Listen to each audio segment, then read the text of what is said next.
This is a little bit meta level, and by that I mean it is a bigger picture thing, but it is something very, very important when you are fixing anything in your life, whether that's I have depression, my kid is angry all the time, whatever it may be. This is something that is extremely, extremely important. And it sounds simple because it is, but it's just one of those things that a lot of people skip over, and that is make sure you actually know what the real problem is before you start working on a solution. Example, I've talked about this a little bit before, but here's an example for you. If your kid says, I don't want to go to school, and you immediately go, oh, well, the school is the problem, let's find another school, without starting to dig and find out what the real actual problem is, then 9 times out of 10, you do all of that work to switch schools, kid is in a new school, they'll still go, I don't want to go to school. Because the school isn't really the actual problem. And this really depends on the child and on the parent and really what's going on, but a lot of the times it's my kid's addicted to video games, my kid doesn't want to go to school, this is happening, that is happening, and in reality, the actual problem has nothing to do with that. If you see your kid being addicted to video games and you want to take away the video games because that's the problem, it actually isn't, because then they'll just go and bury themselves in something else. The problem is most likely that they're in defense mode. If they don't want to go to school, there's one particular element about school that they do not like, and I guarantee you there's a lot that they do.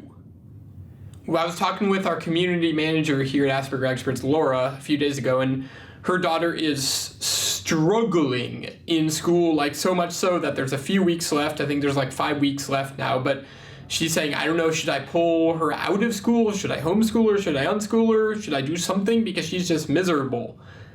Except she's looking for the Dungeons & Dragons group, which is 2 days a week, and she wants to go on a trip to Vancouver at the end of the school year, so she wants to stay in school. That's completely different than she is miserable and hates school. There are parts that she doesn't like. She likes making friends. She likes doing this. There are parts that she doesn't like. So once you identify the actual exact reason of, hey, this is the real problem, and this is actually what is going on, and that requires you to dig deeper and question it. Your son or daughter says they're afraid of school. You question, okay, are they actually afraid of all of school? The school being the definition of everything that contains it. Or do you need to go deeper? You'll know you have the answer when you make a statement to yourself and everything that contains that statement is true. Such as, my child really doesn't like the person that sits behind them in English class because they always make loud noises and kick their chair. That is a complete statement that, okay, that is what is actually going on. School, there are parts that they don't like. Or even you may need to go deeper because, no, I like the kids sometimes, but sometimes they kick my chair. So, okay, when the person behind you in English class is kicking your chair, then you don't like it and it overwhelms you, so you say you don't like school. But in reality, you sometimes don't like the person that is kicking your chair behind you in English class. Once you spend the extra time to figure out what the actual legitimate problem is and dig and dig and dig, then you can come to a solution.